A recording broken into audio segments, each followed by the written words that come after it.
Alô! Estamos aqui em mais um episódio do Papo com Clê.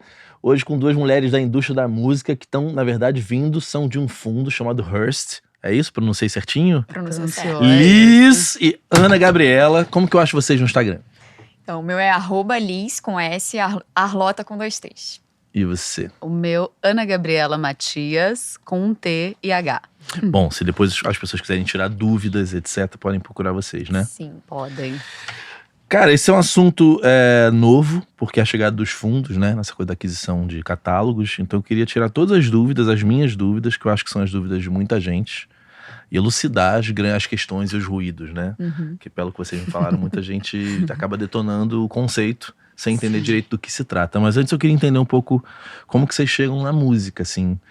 Aí, tanto faz. Começo por você? Pode Vai ser. Bom, eu sou advogada. Eu comecei no direito meio que como a maioria dos estudantes começam, né? Eu não sei muito bem o que eu tô fazendo aqui, vou prestar concurso. Na verdade, eu queria ser professora de história. E aí meus pais falaram, não, você não vai ser professora de história. E aí foi isso. Foi assim que eu caí no direito. Dentro do direito, eu não conseguia me achar muito bem em nenhum lugar ali. Enfim, ir pra fórum e etc. Eu não me encontrava. E eu queria testar todas as formas possíveis de estagiar na época da faculdade, né? Estagiei no Procon, que foi muito legal. A gente foi para Piscinão de Ramos, levar o direito do consumidor e etc. Estagiei na defensoria na época, estagiei em escritório. E ali eu falei, ainda assim eu não consigo me ver aqui dentro do direito. Não tô conseguindo ver uma saída. Mas eu sempre fui muito ligada às artes. Eu era bailarina clássica. E fiz balé clássico a minha vida inteira, faço, inclusive, ainda. E sempre fui muito tocada pelas artes. E descobri a propriedade intelectual estudando, vendo, enfim, coisas a respeito, etc. E na época apareceu um estágio na Sony Music. Eu tava já no meio da faculdade. E entrei lá e lá fiquei. Fiz Se carreira apaixonou. lá, me apaixonei, adorei trabalhar com contratos e, enfim, eu tive a oportunidade de trabalhar com pessoas incríveis também, que me ensinaram muito. E é assim que eu vim parar na música. Deve ter sido um ambiente, assim, muito diferente pra ti, né? Muito, muito. Mas Era Sony com Esquiavo, né? era com Esquiavo e depois entrou o Paulo no... Acho que foi 2015, mais ou menos, que o Paulo entrou, 2014, 2015, pelo que eu me lembro. Mas foi muito legal, porque assim, na verdade, eu conheci a carreira musical, né, por conta do meu ex-sogro, na verdade, que é o Marcelo Falcão, da Universal. Ah, olha só. Eu tive a oportunidade de conversar muito com ele na época. Eu tive a oportunidade de encontrá-lo recentemente e agradecer por tudo, porque foi ele que me apresentou esse... Foi na Trends que você reencontrou o Marcelo? Eu reencontrei o Marcelo na Trance. Ah, olha só. E no Rock the Mountain agora, tava ele e a Cristina. E o Marcelo é amo a mó família. alto astral, né? Ele é incrível. Um cara muito doce, assim, muito querido. Sim. A família inteira. Enfim, eu tive a oportunidade de reencontrá-lo e agradecer, né? Obrigada por tudo, obrigada por ter me apresentado esse meio. E é isso, e lá trabalhei com Cláudia Boechat, enfim, muitas pessoas, Camila Oliveira, Fernanda Gutmann, enfim, muita gente muito boa e tô aqui. E como que você chega na Hearst, assim? Então, foi em 2021,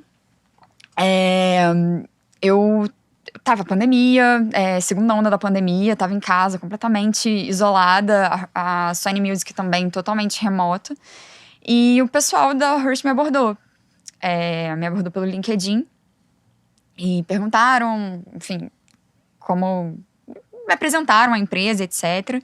Eu achei que fazia sentido naquele momento, porque eu já estava morando em São Paulo também na época e fazia sentido aquela transição. Eu conversei na época com a Cláudia, com o pessoal de lá, para ver, né, o que achavam e etc. Eles falaram, olha, é com você.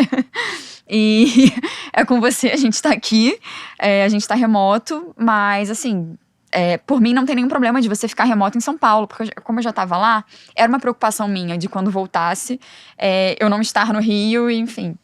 E aí, na época me falaram, Liz, tá remoto, tá funcionando, vamos ficar assim. Só que eu achei que fazia sentido na época. Eu li bastante a respeito dos fundos lá fora. Eu saí de uma indústria super fechadinha e bonitinha. Eu fiquei 8 anos na Sony. Então foi muito desafiador para mim essa transição de chegar no mercado financeiro. Entender como é as tratativas ali, sabe? Como as pessoas se comunicam. É um outro meio totalmente diferente pra mim. Cheguei estruturando os contratos, porque naquela época era tudo mato, como o pessoal fala, né? Eu cheguei, era uma outra pessoa à frente da operação. Eles já tinham iniciado a operação fazia um tempo e estavam com um modelo de contrato que, enfim, fizeram ali naquele momento pra colocar a operação no ar. E aí eu cheguei com foco em revirar os contratos e transformar os contratos em algo mais palatável também pra pessoa que tá assinando, sabe? Pra mostrar, gente, ó, é isso aqui que você tá alienando. Não tem nada a ver com o seu direito patrimonial e etc, que a gente vai entrar mais a fundo à frente. Mas a gente só tá comprando seus recebíveis. E era mais nessa, de explicar o que estava acontecendo, revisar todos os contratos, todas as nossas minutas, estruturar a operação do ponto de vista jurídico. Enfim, deixar o processo um pouco mais seguro para todo mundo, um pouco mais, enfim, acessível, né? Acho que todo mundo hoje quer mais clareza também, né? Exato, então, exato. É necessário eu acho que clareza, falta né? muito, né? E você que tá me olhando assim, me conta como que você chega nessa indústria. Você já era uma pessoa assim próxima da música ou a música chegou através do direito autoral mesmo?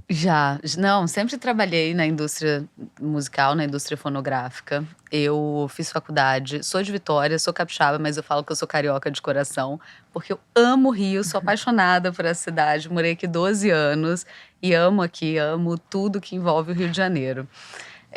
Mas vim de Vitória fazer faculdade aqui no Rio e comecei a estagiar na Defensoria Pública, adorava atendimento ao público e etc, gostava bastante de estagiar lá.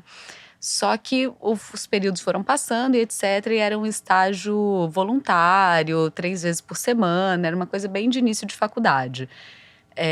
Na época, não tinha LinkedIn ainda, era site vagas.com, que você colocava seu currículo quando você estava na época de procurar estágio na faculdade. E pelo vagas.com, na Sony Music, me chamaram também para fazer uma entrevista. Na época, não era nem exatamente no direito, era no Label Copy, que até hoje o responsável é o Rafa, mas que também reporta para a Cláudia. Então entrei lá, fui estagiária do Rafa por 2 anos, bem na transição. O que é um Label Copy? Explica pra gente. Label Copy, vamos lá. Antigamente, quando tinha CD, brincadeira, mas assim, existiu uma época que a gente precisava pegar as autorizações das editoras ou dos titulares de direitos autorais para que o artista pudesse gravar aquelas canções, colocar num suporte, ou físico ou digital. Então, o Label Copy tinham 2 divisões dentro do Label Copy, os que faziam as autorizações, geravam ISRC e etc., e outro mais voltado para execução pública, para liberação de retido. O Rafa ficava responsável por essas 2 frentes, e eu ficava mais na frente de pegar as autorizações dos titulares de direitos para que os artistas pudessem gravar dentro do que é legal. Então, fazia isso na Sony Music. E como que foi chegar numa indústria da música? Foi o máximo, eu adorei. Eu fui muito bem recebida, assim. Sempre fui uma pessoa bem musical, apesar de não cantar nada. Eu tocava piano, mas hoje em dia tô reaprendendo a ler partitura, que eu tô fazendo aulas também. Mas apesar de não tocar nada bem, assim, eu sempre fui uma pessoa que gostei muito de música, sempre consumi muita música. Eu acho que como todo bom brasileiro, a gente se diverte muito escutando música. Eu sempre me diverti muito, sempre foi uma coisa assim, e eu escuto de tudo, tá? De tudo, tudo, tudo. Eu amo todos os ritmos, adoro descobrir coisas novas, escutar músicas novas. Então ali eu tava no paraíso, porque assim, E quando a gente recebia, por exemplo, eu lembro até hoje, quando a gente recebeu o Label Copy da Beyoncé, que você recebia antes, mas você recebia assim, 1, 2, 3, 4, 5, 6, 7, 8. Você não recebia porque tinha o risco de vazar aquela informação. Aí, assim, horas antes do lançamento mundial, você recebia de fato a informação, aí cadastrava no sistema e Cara, lançava nunca a soube música. disso. Chegava um 234, Exato, Que porque tinha o legal. risco de vazar, E assim, né? sempre vazava, né? Pois Os caras era. foram tentando que não vazasse, né? Exato. Pois é. E aí era super legal, porque parava tudo, aí tinha pipoca, Era lembra Lemonade? disso? Era o Ah, Lemonade. eu tava lá. Tinha todo um evento e era muito legal, porque a gente tinha acesso àquilo Sim. antes de todo mundo. Então pra gente era o Não, máximo. passaram o Lemonade no telão pra gente. A gente acompanhou, né, todo o audiovisual, porque a Beyoncé foi... Aquilo foi bizarro. Foi Né? O lançamento bizarro, foi ainda assim. é. Esse, Ela é muito gênia, né? ela é É. incrível, é a família toda, né? É. Mas então era muito legal, foi uma época muito legal. Fui estagiária lá por 2 anos, terminou o estágio, eu não fui efetivada, tinha terminado, foi na mesma época que eu terminei a faculdade, sou advogada também, já tinha passado na OAB, amava morar no Rio, tinha acabado de terminar um namoro, que eu namorei 6 anos, tive a faculdade toda, desde quando eu mudei pro Rio, praticamente. E aí, meus pais falaram assim, olha, volta pra Vitória, tá? Você não tá estudando, não tá trabalhando, não tá fazendo nada, acabou, volta. Aí eu, ai meu Deus, o que eu vou fazer agora? Aí peguei, fui estudar fora, vi alguns cursos fora, então fui morar em Nova York essa época.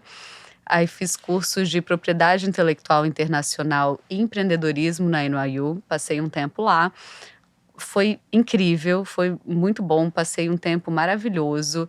Conheci muito jazz escondido, assim, local que speakeasy, que você entra O e não tem Smalls, foi ideia. no Smalls, bom de Smalls, caralho. claro, eu fui no Smalls agora também. Quando não tinha nada pra fazer, sim, eu ia pra aquela porra. Ficava, que é um ambiente Small. muito maluco, né? É muito mal. É assim, você chega, você não pode conversar com as pessoas, Não porque as pessoas estão lá tocando, e sempre umas bandas incríveis, e tem uns banquinhos que você senta e fica assistindo jazz. É incrível. E uns caras no bar que você não sabe quem eles são, porque eles podem ser o dono de Nova York, aquele cara pode ser o dono do mundo, né? É verdade. Pode ser o Trump. Não o Trump, porque o Trump eu ia saber que é impossível não ver o Trump. Eu acho que o Trump não estaria ali. Mas assim, você vê que tinha uns caras ele não ia bem gostar. do dinheiro, né? Tomando Aham. uísque no banco. Aí aquele cara bota aquele negócio com, os Sim. biscoitos, com aqueles né, charutos de um biscoito salgado. Aqueles caras ali comendo aquele negócio. É meio estranhão, mas é maneiro. Eu adoro esses E varava a ambientes de- madrugada aquele Varava a negócio. madrugada. E tem outro agora, tem um Smalls, só que eu acho que o Smalls ficou pequeno, que aí você desce, tem aquele negócio. E tem um mais perto também, fiquei descobri isso agora, tem um mais perto que quando lá tá muito cheio, eles falam, ó, aqui tá muito cheio, vai pro outro, que tem o outro aqui perto. Eu não cheguei no outro, mas eu amava o Smalls também, tinha o Fat Cat, Fat também, Cat, que era muito maravilhoso, legal. só que era outra da ping-pong no meio do negócio, Aquilo é era muito legal, legal. porque música ao vivo boa, cara. É verdade. Foi até foda. Chegava ali, tinha uma banda foda tocando, big band, né? E a galera jogando ping-pong, jogando.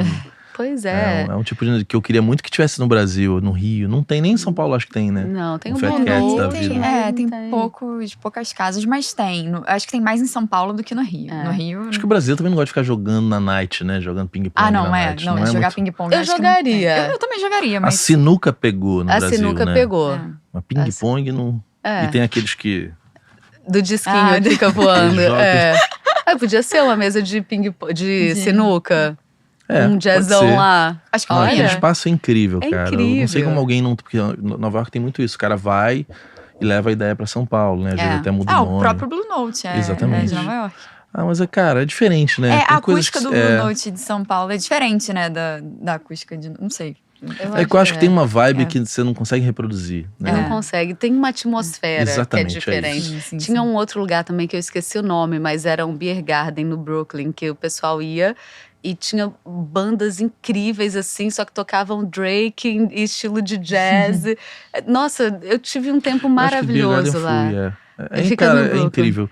É porque se a gente pegar, pô, ensaio da Mangueira, um gringo fala, vou abrir o ensaio da Mangueira em Também, Nova né? York. Não vai ser igual, pode Não. ser. É verdade. E o ensaio da Mangueira é incrível. O ensaio da também. Mangueira só vai Eu acontecer adoro. daquele jeito ali. Aqui, é irreproduzível naquele ambiente. É em outro verdade. lugar, né? Verdade. É verdade. Tem Eu muito- acho que é meio que isso, então. Eu acho que é um É. pouco isso, né? A cultura das pessoas é diferente. É. É. E como você volta, por que você volta pro Brasil? Aí volto pro Brasil porque terminei os cursos e já fui direto para o Warner.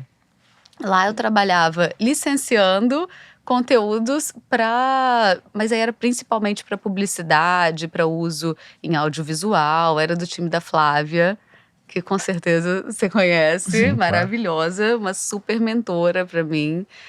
amo, amo, amo a Flávia, me ensinou muito, me apresentou para um monte de gente. Então, vou pro time dela, e foi muito engraçado, porque quem me indicou para essa vaga tinha sido a Ingrid, que trabalhava com a gente na minha frente, assim, na Sony. Hoje em dia ela tá no TikTok. E a Flávia falou, preciso de alguém, porque a Nath, que era a pessoa que estava no lugar, sofreu um acidente horrível, com linha de pipa, uma coisa bizarra, quase perdeu o pé. E aí eu preciso de alguém urgente. Tem a Ana, que acabou de voltar de Nova York, não sei o quê, trabalhava aqui na Sony também, mas o contrário, pedindo autorização, acho que ela vai pegar rapidinho.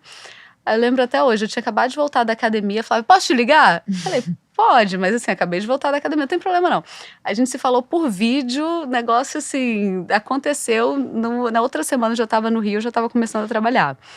E foi muito legal, aprendi muito lá, trabalhei primeiro com licenciamento para filme, para audiovisual, só que eu conversava muito com a Flávia e eu sentia muita falta de ter um elemento mais criativo, porque assim, eu entendi o que eu tinha que fazer nas licenças, as negociações, quanto vale, como vale a pena licenciar esse catálogo ou não, entendi essa dinâmica. Agora, o elemento criativo de juntar a música com o audiovisual, entender o que aquilo representa naquela cena e etc. Faltava um pouco, eu me sentia muito incomodada de não ter aquilo.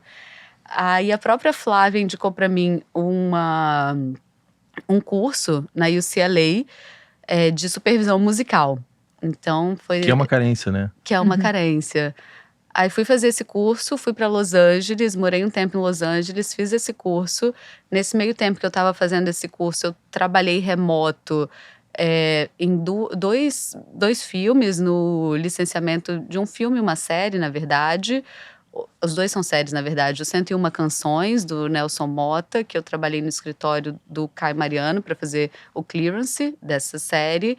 E do Coisa Mais Linda, no Netflix, que eu trabalhei no escritório da Raquel Lemos. Da Lemos A Raquel veio aqui, a Raquel é maravilhosa. Ela é mesmo. E ela é aquela pessoa que vai te ensinar, que vai sentar, que vai... Nossa, eu tive muita sorte, Não, assim, e ela de me ter dá trabalhado. várias broncas, assim, mas com português perfeito, né? A bronca da Raquel. Ela é impecável. Cara, tem uma vírgula. Ela é Raquel, não é possível, você treina. Ela me dá um esporro que é uma poesia. Tipo isso. Falado, hoje do escrito é um negócio bizarro. Eu falei assim, cara... Aí eu encontrei os amigos dela lá de São Paulo. Eu falei, vem cá, ela também manda esses textos pra vocês. Porque é de uma classe, né? Ela é maravilhosa. impecável. Ela virou uma amiga que eu conheci aqui. E a gente se fala sempre. Ela tava, né, a última vez que eu falei pra ela, tava num bar em algum lugar da Europa. Que demais. E mandou uma mensagem. Aí porque ela dá esporro, porque ela é... Você já pensou nisso? Você já fez isso? Já ouviu assim? Porque ela sabe tudo, de tudo. Impressionante, mesmo. né? E ela estuda muito, e se ela não sabe, ela vai lá e vai atrás e vai pesquisar todas as possibilidades até chegar a uma conclusão. Ela é muito fera. Ela é muito fera. Eu tive essa sorte, assim, de só trabalhar com gente pegar muito fera. Esses mestres, né? Sim. E aí a gente trabalhou, na primeira temporada eu trabalhei no escritório dela, remoto. E quando voltei para o Warner também. Mas aí num outro momento, fazendo no time da Flávia também. Flávia era minha chefe, só que eu fazia o licenciamento do repertório, principalmente para TV. Então tinha muita interação com a Globo, com o SBT, Record, todas as TVs. E foi muito legal também, aprendi muito, aprendi o que é o bem, qual era o papel ali. Foi demais. Nessa época era o João ainda, que era o presidente da Warner, e depois teve a transição para o Marcel. Então o Marcel chegou na Warner, falou, olha, e nesse momento da transição para o Marcel, falei, gente, estou sentindo falta do direito agora, vou começar a estudar. Vou começar a estudar de novo, porque eu comecei a ver aquelas licenças e aqueles acordos mais a fundo. Falei, preciso estudar mais isso. Aí comecei a fazer um mestrado na FGV em São Paulo, de Direito dos Negócios. Só que era um mestrado profissional, então me possibilitava tá lá e aqui, e nem precisou no fim do dia, porque a gente teve uma aula presencial e depois teve pandemia. O Marcel assume já no digital, né? Parece que ele tem um dia ou dois ali e já vai pro digital, não é isso? É isso, foi exatamente isso. Acho que se ele teve 2, 3 dias, foi muito. Ele fez um milagre de construir tudo que ele tá construindo. Porque ele é bom de processo, né? Marcel é muito bom de processo. Ele é muito bom de processo. Veio o Léo também, que é muito bom nisso. A Elisa também. Enfim, tem um time incrível lá hoje. A Tati, que é uma IR mulher maravilhosa também. Então veio o Marcel conseguiu montar ali todo um time que deu um suporte para esse crescimento absurdo mesmo no virtual, porque a gente ficou no virtual, assim. E nesse virtual teve a construção de um departamento, que era o Legal e Business Affairs, que não tinha antes. Marcel falou, vamos criar esse departamento, e eu quis participar do processo seletivo, porque eu já estava fazendo mestrado, que era em Direito, falei, olha, acho que isso vai fazer sentido, então participei do processo seletivo e passei. Então, fiquei responsável por essa área que a gente construiu e hoje em dia é super legal, super estratégica e super importante dentro da companhia. Mas aí, tudo bem. Quando eu já estava terminando o mestrado, que era estudando sobre direito e etc., veio uma headhunter e falou, olha, tem uma vaga aqui, a gente gostou muito do seu perfil para comandar agora a operação da Hearst. E eu detestava Hearst, porque eu detestava os fundos. Eu tinha uma imagem completamente distorcida. E eu falei assim, não, de jeito nenhum, não sei o quê. Não, então já que você falou sobre isso, qual era... Não, porque é importante, talvez, o que você tinha como imagem distorcida seja o que muita gente tem, né? Sim. Qual eram as suas ponderações em relação aos fundos chegando, né? De quem estava dentro de uma editora. Rapidinho, e a gente trocava e-mail na época. A gente eu como Hearst e ela como Warner. A gente trocava muito e-mail.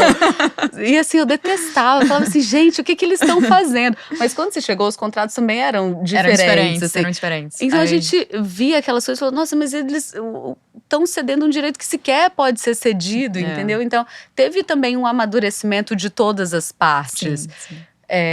Então mas eu detestava, eu queria distância. Quando eu falava, gente, que cara de pau me chamar pra ir pra lá. Mas enfim, depois acabei indo, a gente foi conversando, amadurecendo, eu fui entendendo o que era, fui vendo as tendências também lá de fora e fui achando que fazia sentido tokenizar um ativo e distribuir para o investidor, dar essa oportunidade de qualquer pessoa poder investir também na música. Mas o que você achava? O que eu achava, o que eu detestava, era que é o seguinte, eu acho que sempre quando chega algo novo que a gente não conhece, a gente dá uma estranhada. Então a gente fica, caramba, é uma concorrência, mas é uma concorrência desconhecida. Não é uma concorrência de uma editora que está vindo, que eu já conheço, que eu já sei como lidar. É algo que eu não tenho ideia do que é e que está invadindo meu espaço aqui, está pegando para si um direito que não pode, está indisponível. Então, assim, eu falava, gente, o que esse povo está fazendo? E era um pessoal que até então não era muito de mercado. Então você falava assim, gente, eles não têm ideia do que está acontecendo aqui. Não era o pessoal da música, entendeu? Era o pessoal do mercado financeiro, enfim. Eu acho que eles entenderam rápido que eles precisavam de gente de música também. Sim. Hoje em dia, o nosso time é majoritariamente de pessoas da música. A gente tem o pessoal de estruturação, que faz as modelagens financeiras e estimativa, projeções, que eles são mais de um lado financeiro. Mas o resto todo, o time é de música.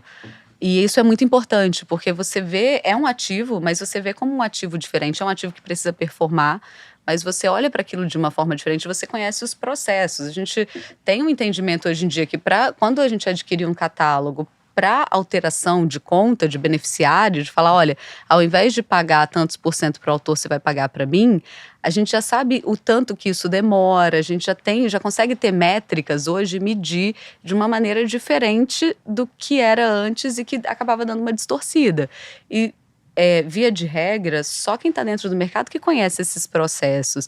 Na maioria das vezes, as pessoas não sabem o que é obra e o que é fonograma e está tudo bem, porque às vezes é de um mercado muito diferente. Isso é música. O importante é que as pessoas tenham acesso à música, independente de saber o que é obra e fonograma. Se souber, melhor. Eu acho incrível, porque conhecimento é importante. Conhecimento traz poder, conhecimento traz visibilidade, te ajuda, te auxilia a estar numa discussão onde você consegue debater sobre diversos assuntos e o debate ser interessante e construtivo. Mas tinha essa questão, assim, que eu não gostava de jeito nenhum dos fundos. Eu detestava. Com um sorriso, assim, detestava.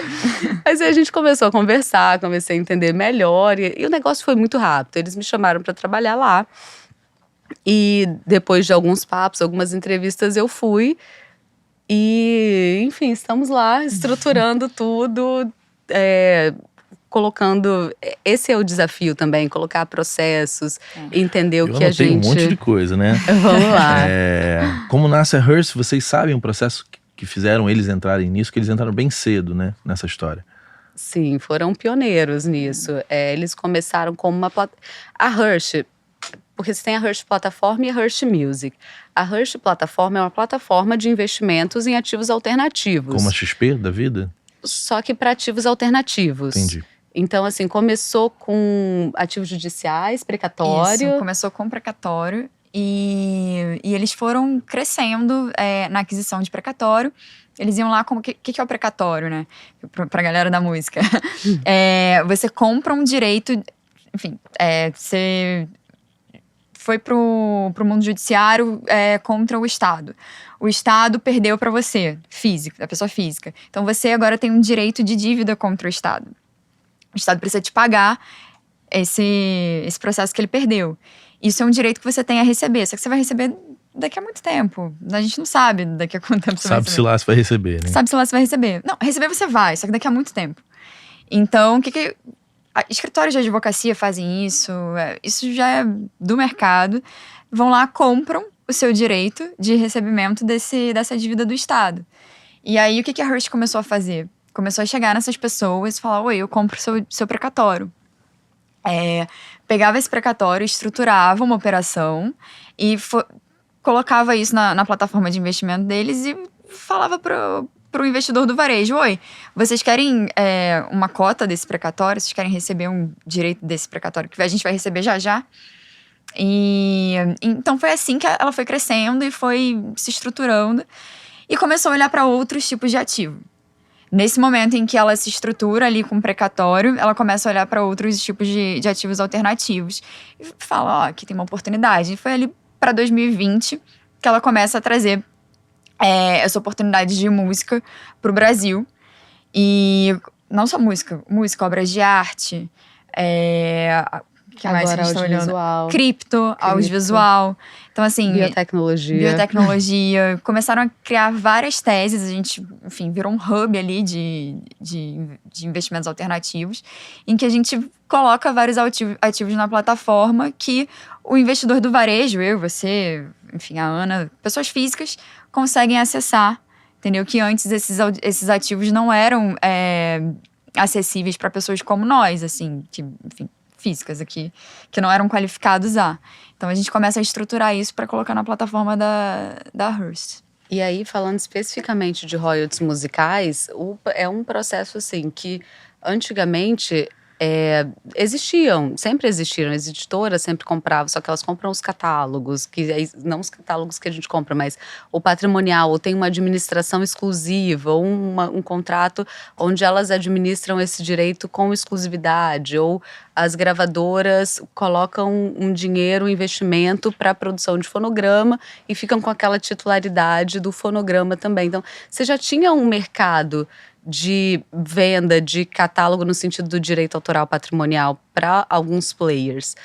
E que é complexo você comprar esses direitos, você calcular, você ver qual é a projeção de receita desse ativo, como isso é complexo, é um processo que eu acho que já começa sendo complexo para você chegar nesse catálogo. Então, assim, o acesso também é difícil. Então, a partir do momento que a gente tem mais um player do mercado que consegue acessar esse catálogo, fazer toda a diligência financeira, fazer toda a diligência jurídica, fazer um empacotamento com outros catálogos que são os recebíveis, só os recebíveis, e de uma maneira que fique um investimento interessante e dá o acesso a isso a qualquer investidor do varejo, poder ter uma cota, um token, né, que a gente chama a gente tokeniza e cada token vale R$1, é muito legal também, é uma forma de incentivo as pessoas escutarem as músicas daquele catálogo, conhecerem catálogos novos,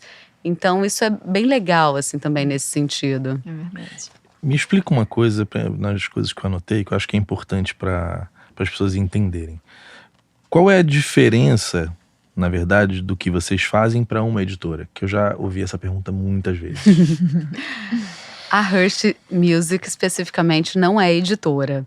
A Hearst, ela investe no catálogo que é um ativo e que precisa ter uma performance. A gente projeta uma performance e pra gente é importante que tenha essa performance. A editora, quando ela faz um investimento, seja num catálogo já performado, que já existe, ou seja um investimento como forma de incentivo para que o autor crie novas canções, ela também faz um trabalho de administração daquele catálogo. Então, ela vai fazer todos os cadastros, vai mandar para o ECAD, para back-office, vai fazer todo um trabalho de administração e de sincronização também. Então, por exemplo, quando eu era do time da Flávia, também ia atrás de oportunidades comerciais e etc. Então, você tem um trabalho de administração além disso, que é muito legal e muito importante. Eu acho que cada player tem um papel importante no mercado. O fundo, ele é um pouquinho diferente, ele adianta esse dinheiro para o autor, que ele tem aqueles recebíveis, ele tem um direito, ele pode alienar. Então, através de um contrato de cessão ou de licenciamento, ele aliena aquele direito por um período, que aí pode variar também, mas tá adiantando esse direito. A gente também faz, os fundos também, né, a Hirsch, que eu posso falar, faz correções também, vai atrás de oportunidades comerciais, mas sempre sabendo que quem tem o patrimonial muitas vezes é alguma editora, então tem que seguir um caminho para que esse fluxo seja liberado, e sempre tem o moral também do autor, que é muito importante. E é preservado. E tem que ser preservado e respeitado. Então, acho que a principal diferença é essa, que a editora atua muito como uma administradora daqueles direitos. E o fundo, ele olha os últimos 5 anos de rendimentos daquele catálogo. É importante ter performance, até porque a gente mede mês a mês o projetado versus o realizado. E é uma parceria com a Hirsch, pelo menos é uma parceria onde a gente ajuda a ver onde tem algum valor retido, ajuda num eventual projeto novo, como foi o caso do Toquinho. Então é algo que a gente consegue ter uma relação mais próxima, mas se assemelha muito mais a uma transação financeira e não é uma administração como é o que as editoras fazem, que administram de fato aquele catálogo. Você me falou que eu até tenho, entre aspas, que vocês não são agiotas, né? Não somos agiotas. Eu achei essa afirmação interessante porque isso é dito no mercado, vocês escutam? Já escutamos. A gente escuta de tudo, Claire. Até isso. Mas não somos agiotas. Pelo contrário. Eu só perguntei porque vocês falaram essa palavra, não seria grosseiro de falar. Claro, não são. E tem toda uma diligência jurídica, financeira, tem uma inteligência por trás. Tem um time gigantesco, dedicado. Gigantesco não, mentira, não é gigantesco. Tem um time. Mas é um time estruturado, que a gente não tinha há um ano atrás, entendeu? Então é um time que se consolidou com muita rapidez e com muita sinergia, muito rápido, né? Então... Até porque um time gigantesco não tem lugar nenhum. Não tem lugar nenhum, e nem precisa, é ineficiente. Então, assim, e é sempre importante ter eficiência nesse sentido. E então, pra gente, é tudo muito bem pensado, sabe? Cada catálogo que a gente analisa, cada catálogo é único e vai ter um comportamento diferente. Às vezes, até no meio do mercado, falam bem assim, então transforma isso em PCA. A gente fala, não, mas isso não faz sentido ser transformado na variação do IPCA, porque a curva desse catálogo é um pouco diferente. E aí é muito interessante também, que a gente já tem uma base de dados um pouco mais robusta, então é interessante ver a curva de cada catálogo de acordo com o gênero, de acordo com obras novas ou catálogos que são mais estáveis. Você já consegue traçando padrões, a gente já consegue traçando padrões ali. E a análise, às vezes a gente bate o olho no catálogo e já sabe qual é a tendência daquilo acontecer. Então isso é muito interessante, então é tudo muito bem estruturado e muito bem pensado. Eu imagino que seja uma coisa estável, né? Sim. É bem estável. É bem estável, É né? bem estável. E é impressionante, assim, Toquinho, por exemplo. É bem estável, mas tem outros gêneros que você vê que precisa de obras novas para continuar sempre alimentando e gerando novas receitas, senão a tendência é cair. Então, é interessante quando você já tem uma base que te dá essa visão. Esses grandes sucessos atuais, que eu às vezes recebo, algum amigo me passa, dá uma olhada nisso, de informação de dentro de gravadora, etc., de editora. É impressionante a curva, né? Porque sai do topo, vai muito lá para baixo. É muito né? rápido. E às vezes talvez não volte nunca mais, né? Versus algo que sei lá, uma Adriana Calcanhoto vai lançar um novo fonograma, aquela obra talvez nunca chegue lá no topo, mas ela é consumida por uma base, talvez tenha um momento onde começam a morrer as pessoas, né, de uma obra que vai ficando velha, né, e talvez seja difícil aquilo ser resgatado, mas assim, eu dei o exemplo da Adriana porque pra sempre ela vai ser tá ouvida, aí até enquanto hoje. tiver a gente vivo, a gente vai escutar aquilo, Tem né, uma fanbase Bethânia. fiel, né? Exatamente, Adriana, né? Gil, Caetano, Gal Costa, Erasmo, Sim. Roberto Carlos. Nossa, gente. Cássia Eller, eu amo Cássia Eller também. Nando Reis. Eu posso ficar falando aqui eternamente. É porque são fonogramas que são escutados pra sempre, né? Sim. É engraçado, assim, tem algumas coisas que a gente não consegue considerar na nossa análise financeira, mas a gente já observa algumas, porque não é uma receita recorrente, mas a gente já observa algumas tendências com o TikTok, de utilização de algumas músicas mais antigas, mas com uma nova roupagem. Essa do Tubarão agora, por exemplo, que é um sucesso até no Catar. A gente tava vendo um vídeo do Catar hoje.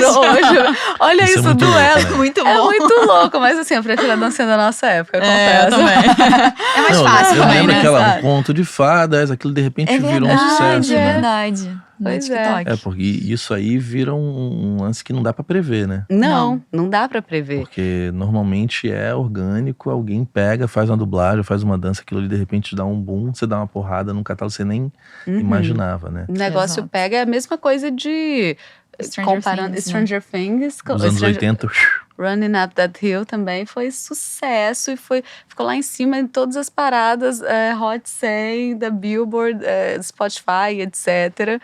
Como que reviveu o catálogo como um todo. Então, sincronização também É que não tem foi esse só poder. essa faixa que entrou em Stranger Things que bombou, né? Foi o álbum inteiro da artista. não, e Né? tudo dos anos 80, Daquele de repente foi de Exato. Eu sei porque eu tenho um enteado em casa adolescente, de repente ela tava ouvindo tudo dos anos 80. E aí você fala, caramba, de repente, né, não dá pra saber. O que eu acho que deve ser incrível é quando os fundos que compram essas obras, no caso, acho que essas obras ainda eram das editoras, então, mas é pensar, cara, o que a gente pode fazer com Netflix pra criar um Sim, ambiente exato. onde os anos, ou sei lá, o tropicalismo seja descoberto pela nova geração. Aí você cria uma série, aquilo cria um bom. Acho que essa ativação de como ativar o catálogo que você tem, eu acho que a gente vai entrar num momento meio 2.0, né? De como usar o catálogo, que era mais passivo, né? Por muitos anos foi uma coisa mais passiva. De repente alguém pensava na música, entrava num filme, uma novela. Acho que vai ter, tipo, um filme do Elton John levou Elton John para, né? Se tiver um filme do Queen, vai Queen levar. também, Exatamente, foi o que que é aconteceu, né? maravilhoso, por sinal. E aí a molecada começa a escutar Queen, aí aquilo dá um Sim. boom. Eu só não sei se esses fundos lá fora estão fazendo esse tipo de movimento, mas eu acho que vai ser o que vai acontecer, né? Eu acho bem provável, inclusive. Ainda mais com esses últimos movimentos de Stranger Things que a gente consegue ver no Netflix. Então, eu acho que é uma tendência muito forte. O mercado vai ser necessário que haja uma conversa para se entrar num consenso, porque realmente quem tem a titularidade dos direitos patrimoniais que pode emitir uma autorização válida para esse tipo de uso, mas também não acho que é uma coisa complexa, assim. É só falar, olha, tem esse projeto com essas músicas, vamos sincronizar, vai ser muito legal para todo mundo, a não ser que não faça sentido. Aí tem que respeitar, ok, O direito é moral isso. também do artista, né? Aliás, já que vocês estão aqui, vira aula, né? Pra galera entender a diferença, por exemplo, de quando se compra uma obra nos Estados Unidos, que é diferente de como se compra uma obra aqui, né? Tem como vocês darem uma aula pra mim, pra quem tá assistindo, sobre patrimonial versus patrimônio moral? Porque essa parada é complexa mais do que fonograma obra. Bom, basicamente, aqui no Brasil, né, a gente não tem a mesma legislação dos Estados Unidos, que os Estados Unidos e a Inglaterra, elas seguem o Common Law. O Common Law e o Civil Law. A gente segue o Civil Law, que é basicamente o que Itália, Espanha, enfim, França, a gente acompanha esse mesmo raciocínio do direito, né? Então, na Civil Law, basicamente, quando a gente olha para o direito autoral, tem essa diferenciação do que é o direito moral e o direito patrimonial. O direito moral, ele é inalienável, ele é do artista para sempre, entendeu? É dele, vai ficar com ele. O direito patrimonial, que é o direito que vem da comercialização, né? A gente pega o fonograma, a obra, comercializa, isso vai gerar rendimentos para o artista e para o detentor do direito patrimonial, que no caso da obra é a editora, se ele cedeu isso para a editora, e no caso do conexo é o produtor fonográfico, que pode ser a gravadora ou a pessoa que financiou. Ou o próprio artista, Ou se o próprio ele se artista, autofinanciou, se ele né? se autofinanciou, exatamente. O patrimonial, aqui no Brasil, ele tem a durabilidade de 70 anos após a morte do autor. Tá? É o que está previsto na lei. Então, a lei ela prevê essa proteção por quê? Para justamente durante todo esse tempo, o artista ser remunerado. Isso vai ser comercializado, a execução pública vai render, o ECAD vai recolher a execução pública dos N players que existem, vão pagar as associações vão pagar os detentores de direito. A gravadora, ela vai comercializar o fonograma e vai pagar o artista. A editora, a mesma coisa, só que com o autor. Então, isso agora no ambiente digital, enfim, físico agora já nem existe mais aqui no Brasil, mas ainda existem em outros países, mas no Brasil ainda já é muito ínfimo. Então é basicamente isso, a diferenciação. O moral, ele nunca vai morrer. Ele vai estar sempre associado à imagem do autor, ao que ele quer transpassar. Então você compra o meu recebível, basicamente. O que eu compro seu é o recebimento que você teria, que você vai ter, na verdade, da editora e da gravadora. E da associação, né, no caso, que vem da execução pública. Então eu posso estar numa editora e você comprar... O seu recebível. Exatamente, você vai estar numa editora ou não, enfim, depende de você. Mas eu prefiro, inclusive, que você esteja numa editora, porque eu sei que a editora vai te pagar. Se você não estiver numa editora, eu não sei como você vai receber o seu digital, por exemplo. Entendeu? Então, eu justamente prefiro que você esteja numa editora que vai te pagar. Então vocês não são uma concorrente. Né? Não. É um complemento da fala da Ana naquele momento que eu queria fazer. A gente precisa... Todo mercado precisa se olhar como parceiro, sabe? Todo mundo quer ver o ativo prosperar. Não só as editoras, as gravadoras e, enfim, o artista quer, porque obviamente é a criação do espírito dele, ele colocou aquilo no mundo, para ver aquilo se disseminar, para ver aquilo, enfim, tocar as pessoas como ele quis tocar, né? Então, basicamente, a gravadora e a editora veem aquilo também como um ativo. Sabe? Assim como nós. Todos nós estamos aqui para trabalhar para que aquele ativo cresça, que aquele ativo chegue em mais pessoas, que aquele ativo renda para todo mundo. E no nosso caso, a gente nem... É o que a gente fala, a gente não gosta de comprar o 100% do recebível, porque é interessante pra gente que o artista esteja junto. A gente se coloca ali como sócio do artista, né? Se comprar 100%... Exato, lá, motivação. Né? E aí, só um complemento da questão do direito moral para o patrimonial, eu gosto de lembrar, assim, o direito, patrimonial para o moral é a diferença do americano e inglês da civil law. O que a gente usa, que tem essa distinção do moral para o patrimonial e o moral inalienável, intransmissível, vem do droit d'auteur da França. E é muito preocupado com a criação em si, com a proteção do autor. E o copyright, ele é preocupado com a cópia. Então, está preocupado ali com a quantidade de reprodução, que reprodução é cópia, e com a remuneração que aquilo vai gerar. Não está tão preocupado com a criação de espírito do autor, moral, essa coisa toda. Então, tanto é que tem jurisdições, você tem o buyout, que você consegue comprar tudo de todo mundo. Exato. E não conseguir participar de receitas. Inclusive tem o fair use nos Estados Unidos, que, enfim, alguns autores tentam trazer essa referência, né, do fair use pro Brasil, só que não se aplica muito quando a gente coloca no nosso sistema jurídico, né, de proteção ao direito do autor. Porque o que é o fair use? É o pequeno trecho. O pequeno trecho.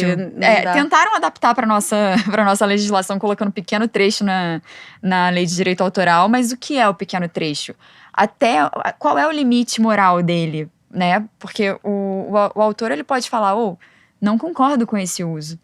E ele tem todo o direito moral que tá ali, entendeu? No copyright não tem essa. O fair use é uma realidade. Ou seja, se eu compro o catálogo como foi comprado do Bob Dylan, eu posso querer vender aquela obra, licenciar onde for, ele deixa de ter o direito de veto, não é isso? Depende do que foi Depende do que for. transacionado. Mas lá é possível que, ele, Mas é possível. que ele venda dessa maneira. Isso. Né? Aqui não tem como. Então, Aqui, a qualquer momento, ele pode levantar a mão. e fala, não quero que use assim. Aqui, o meu direito protegido legalmente, eu aciono meu direito moral aqui. Até porque a autorização tem que ser prévia e expressa. Uhum. Então, O via que de é prévia regra, expressa? antes do uso e falando, pode Isso por usar. escrito. Pode usar, eu tô de acordo, quem tem o titular, porque muitas vezes esses direitos patrimoniais são cedidos.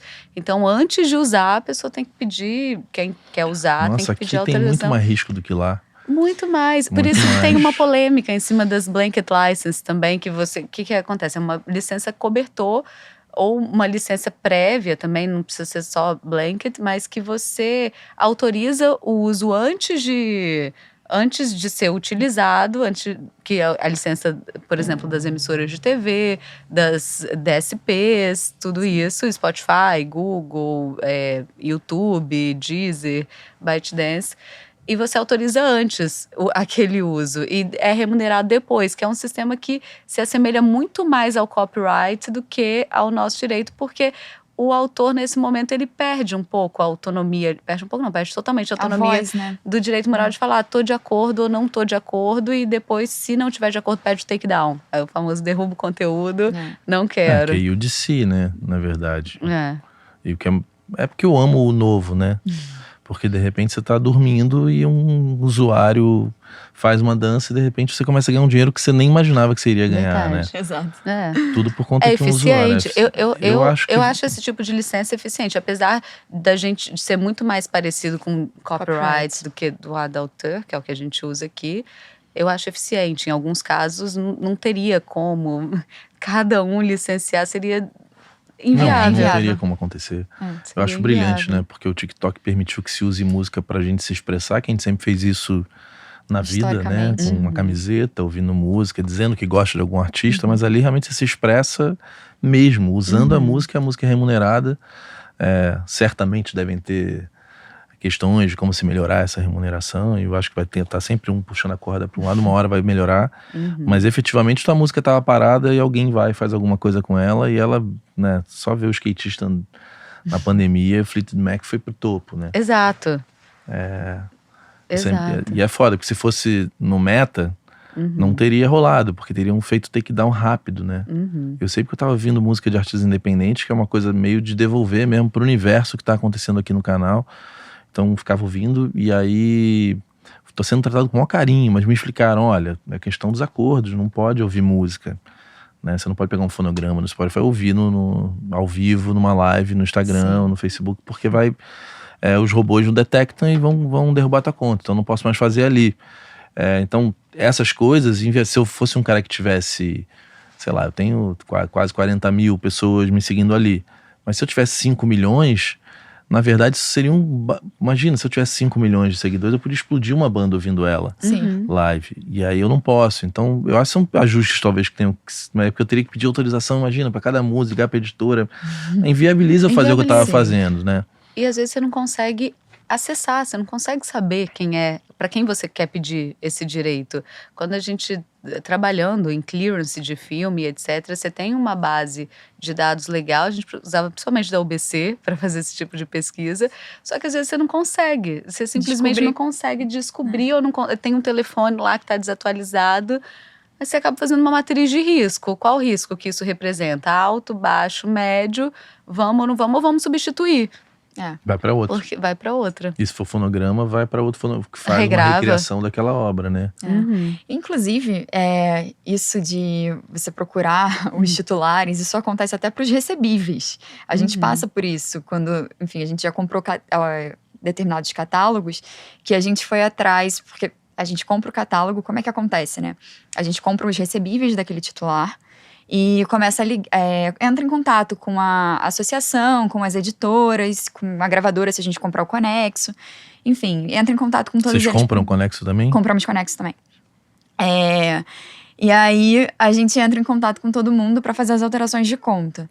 Existem titulares que sequer estão recebendo os seus direitos do digital, porque as editoras passadas eram pequenas editoras que, enfim, se extinguiram ou não sei, sumiram do mapa. E nunca fizeram a migração, né, do físico pro digital. As músicas, de alguma forma, porque provavelmente estão ligadas a grandes fonogramas que estão nas plataformas, estão sendo comercializados e consumidos.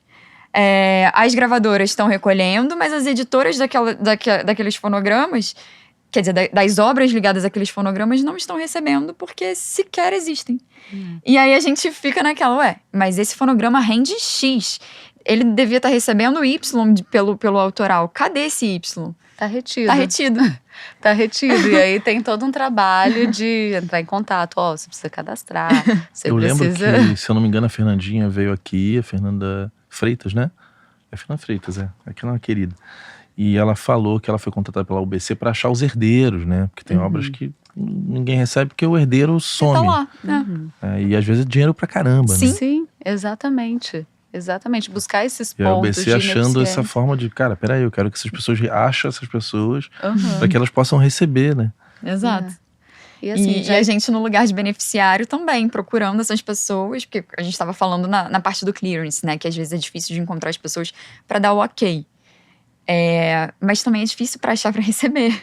Uma vez que a gente identifica e libera para todo mundo. Então a editora vai receber a cota editorial dela, o autor vai receber a parte cabível a ele e o fundo ou quem adquiriu aquele direito vai receber a parte cabível. Então não tem muito motivo para não liberar, porque vai liberar para todo mundo. Já foi identificado, já sabe o que tem que fazer, já sabe o processo. A gente fala, olha, por favor, faça para liberar esse dinheiro. Vem cá, desde que você entra nesse processo, o que vocês já aprenderam? Que no início vocês bateram a cabeça, assim, nessa análise. Muita coisa. Como que é no default, assim, qual é o cálculo? Cada fundo vai fazer o seu cálculo de uma maneira diferente. Eu honestamente não sei como os outros fundos fazem, mas a gente pega todos os relatórios de rendimentos dos últimos 5 anos. E quanto mais detalhado esse relatório for, melhor. Porque a gente consegue ver se tem algumas obras que rendem muito e outras obras que podem ser trabalhadas para começar a render também. Ou se todo o catálogo rende muito. Cada catálogo é muito único, então não tem muito como ter uma fórmula de bolo pra gente, assim, da forma que a gente olha hoje.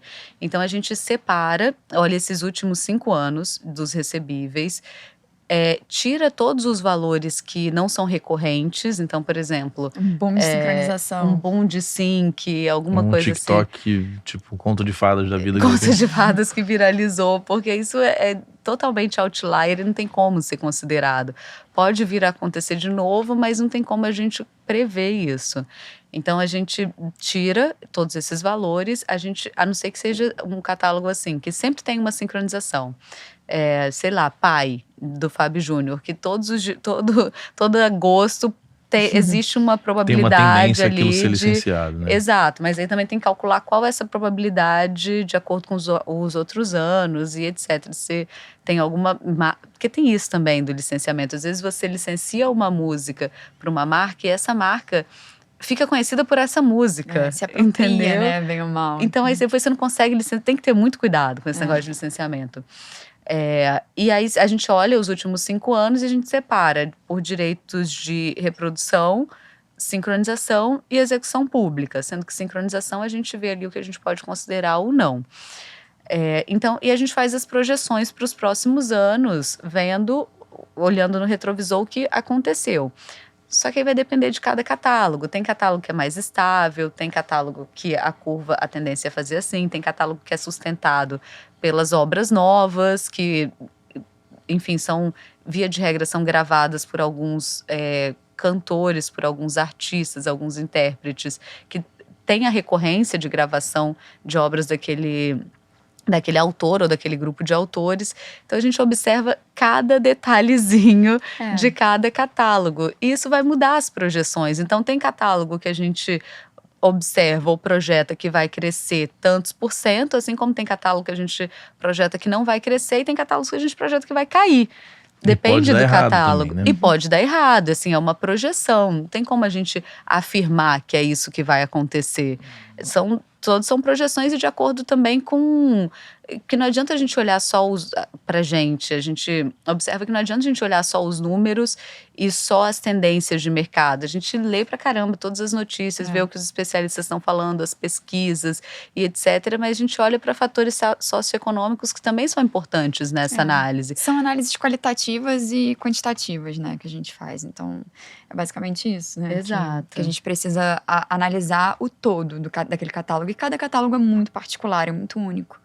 Então, é assim que a gente trata todo o catálogo que chega na nossa mão. A gente não pega, joga numa matriz X e acha um preço e acabou. A gente tem todo um cuidado de olhar ano a ano como aquele catálogo performou, o que está rendendo ali para ele, se é o digital, onde que tem o maior decréscimo, onde está a falha ali também de consumo, onde a gente pode ver que pode ter algum tipo de investimento, alguma versão. Enfim, depende muito do… Vocês são prepositivos, assim, de falar, putz, Toquinho, o que a gente pode fazer para ativar esse catálogo e isso gerar receita para quem tá comprando também, né? Sim. E tem um outro ponto que é interessante, assim, é um outro risco que pode acontecer e que, enfim, às vezes é difícil colocar na matriz também, que, por exemplo, tal obra tá no repertório, por exemplo, esse catálogo é um catálogo que a gente observa que no ECAD, na rubrica de show, vem muito dinheiro daí. Só que esse catálogo, essa obra em específico é interpretada por um artista. Que pode morrer. E que e tem uma outra coisa que essa obra, essa música, variável. pode sair do repertório de show desse artista. Imagina se a Ivete morre, o cara de Eva, né? Porque ela Entendeu? toca minha pequena época do show, não, mas é verdade. Tem várias, e hoje em dia a gente isso é muito interessante, a gente coloca um score ali de qual a probabilidade de cada variável. Tipo Ana Carolina, né? O Totonho, por exemplo, que tem muita música com a Ana. Pois se ela resolve fazer uma turnê cantando Lulu Santos, aqueles autores vão parar de ter essa remuneração de show que era super alta, né? E aí vai lá pra baixo. É uma coisa que, se você for olhar os últimos 5 anos, tem que ter um pouco de cuidado aí do que vai ser. Também pode morrer o autor e ele subir pra caramba, né? Quando a Marília Mendonça, imagina, teve um pico de consumo, né? Até hoje. Até hoje. Marília é rainha, musa. Você vê, eu acho que o Belchior adoraria estar vivo pra ver a obra dele sendo consumida pelo jovem, né, cara? Eu amo essa música. Demais. Tá aí a obra que ninguém imaginava que ia dar esse boom que deu agora, né? E que também aumentou o consumo de todo o catálogo do Belchior. Né? O Emicida usou um sample do Belchior no projeto dele Amarelo. E todo o catálogo do Belchior ganhou uma projeção absurda por conta daquele lançamento. Então… São as variáveis, né? São as variáveis. E assim, se você parar pra pensar, Belchior, Emicida, Pablo, Majur… Tem mais alguém? Não me lembro, mas… E ficou incrível. Eu amo. Eles conseguiram transmitir também, toda a força tem que ter esse cuidado música também, né? Quando você usa um sample dentro de outra gravação, para transmitir de uma forma que esteja de acordo com aquilo que a música transmitia, sendo que o cantor já se foi, felizmente, mas é complexo. Como que a Hearst convence as pessoas a botarem dinheiro no ativo que é tão diferente, né? Com tantas variáveis que não tem relatório, olha… Não, porque a gente conhece o nosso métier, então eu ia falar, esse herdeiro aqui, se o cara morreu, o herdeiro é muito louco. Então eu vou fugir dessa obra porque eu posso ter problema com o herdeiro. O time que a gente montou especializado, é um time que veio do mercado, é um time que é confiável para aquilo, sabe? A gente não tá fazendo uma análise, eu acho, óbvio que pode dar tudo errado, assim como a Bolsa de Valores também, gente. Pra caramba. Então, assim, mas nós somos um time consolidado que veio do mercado e temos a expertise matemática, a expertise financeira por trás. Então, juntamos forças para chegar numa variável mais estável para o nosso investidor. Então, eu acho que, antes de tudo, vem a credibilidade da Hearst mesmo, entendeu? Que a gente já montou, na verdade, antes, com todo o nosso portfólio de precatórios, etc. Todo o andar da empresa até aqui, né? Uma empresa saudável, enfim, conhecida. E eu acho que no caminho de música foi por aí. A gente foi educando o mercado e montando. A gente foi montando aos poucos, mas trouxemos peças chaves do mercado para compor aquele time que, enfim, conseguiu chegar nessa variável mais estável para o nosso investidor. Para o investidor, para a ponta final, né? É. E para o investidor é muito atrativo também ter um ativo que é completamente descorrelacionado com o mercado, com a bolsa de valores tradicional. Com a guerra da Ucrânia, né? Exato. Exatamente. E que você tem um rendimento mensal ali. Isso é porque verdade. o ICAD ele remunera mensalmente, esse valor é repassado diretamente para o investidor. E ao contrário de ativos de empresas, etc., às vezes, sei lá, tem uma guerra e música pode ser muito mais consumida. Exatamente. Porque gera reflexão, angústia e etc. Depende do catálogo, porque tem catálogo que dependia muito de show, e com as restrições impostas pela pandemia, Sim, não é. aconteceram. Então as receitas desse catálogo foram lá embaixo. Aí é outra análise, tudo bem. Será que esses artistas voltando, essa música vai estar nesse repertório? Não, é uma análise muito única, por isso que é muito difícil você complexo. falar que… Muito complexo. Agora, a Mas tese… o consumo de música subiu, né? Subiu, Como um todo, né? como um todo subiu. A gente olha os dados e vê que subiu. Agora, é uma tese de música que já se comprovou para o nosso investidor. Ele já investiu, já viu que conseguia ter uma rentabilidade legal numa relação ali de custo, de risco-retorno.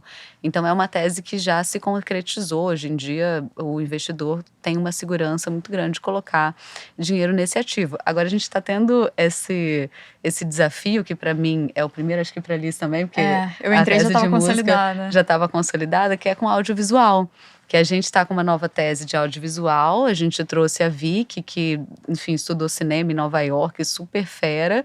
E a gente está investindo também em produções audiovisuais. Só que é uma tese que é um trabalho de formiguinha ali. Primeiro, para a gente entender, estruturar tudo, fazer toda a diligência jurídica, financeira, estudar o que é cascata montar de os recebimento, contratos. o que é agente coletor, como funciona essa indústria. Foi um aprendizado muito rápido, muito acelerado, mas muito intenso e muito profundo. A gente, de fato, mergulhou nessa tese, empacotamos, trouxemos uma oportunidade de investimento para o investidor e agora tem toda essa explicação do que como é o retorno, quais são os riscos, no que consiste, para quem pode ser vendido aquele audiovisual, em quais condições.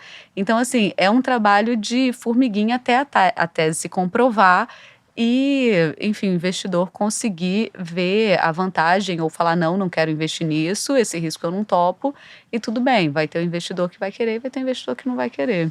Quando eu vou na plataforma e quero comprar esse ativo, eu compro o ativo esse ativo aqui, eu vou lá, escolho Toquinho, escolho Paulo Ricardo. Você escolhe o que tá no ar. Entendi. Porque a gente, enfim, Entendi. a prateleira é orgânica, né? Ela é viva. Tá. Então a gente coloca ali um produto na prateleira de música, tem um produto de precatório, tem um produto de audiovisual. E da música você sabe em quem que você tá Você botando. sabe em quem você tá Entendi. investindo. Você sabe. Recentemente a gente já fechou essa operação, mas teve uma operação do Toquinho que envolvia os novos fonogramas que a gente investiu junto. Então, foi uma operação também completamente nova nesse sentido, em que a gente, junto com o Toquinho, investiu no projeto e ele fez toda a parte da produção musical, junto com o Esteves, que é o produtor musical. O Toquinho também produziu junto com ele, a Camila Faustino, e tem várias participações. Esse produto está muito legal e a gente está em lançamento com ele. E, enfim, mas a gente lançou a operação, né, Ana? E foi super rápida a vendagem dele. Em menos de uma semana, a gente já tinha terminaram liquidado todas as fotos. a E operação. o que era que você comprava? E você comprava uma parte dos recebíveis Dessas obras novas. E tem uma parte do catálogo dele também envelopada ali naquela operação. Dos fonogramas novos, na verdade, que estavam sendo lançados. Mas ficou super legal, porque Eram regravações. eram regravações e com participações muitas totalmente inusitadas, como Julia B, Sandy, aí teve Caetano. Eu tenho que ter cuidado pra não dar spoiler de alguma que não lançou ainda. A gente lançou só essas três por enquanto com ele. Mas E funcionou na ativação do catálogo. Muito, né? muito. Sim. A nossa base de investidores pirou com a tese de investir em novos fonogramas do Toquinho, que retroalimentam o catálogo que eles também estão recebendo. Aliás, o que a Taylor Swift fez dá pra fazer muito, né? Sim. Putz, cara, eu não sei se vão criar algum tipo de proteção, né? Mas teoricamente ela fez um cover dos seus próprios discos com coisas inéditas, né? Misturado. E, cara, os adolescentes comprando aquilo em disco, vinil. Eu sei que lá em casa minha enteada comprou o vinil, ficou feliz, depois deixa no canto, porque não tem onde ouvir. Mas compra, Mas cara. comprou. Mas Compra. Tem uma irmã de uma amiga que tá morando fora que comprou o CD. Mas você sabe que é CD? Onde que né? coloca o Posso falar? CD? Ela, não, mas achei um objeto de decoração tão bonito. Mas é isso, né? Mas é porque eu não sei se a gravadora tem como se proteger, por exemplo, né? Sei lá. Dependendo do Né. contrato. Porque isso pode começar a moda a pegar. Assim, Concorda? geralmente... Concordo. Sei lá, a Marisa Monte saiu da EMI e foi pra Sony. Falar, vou regravar o barulhinho bom igualzinho de novo.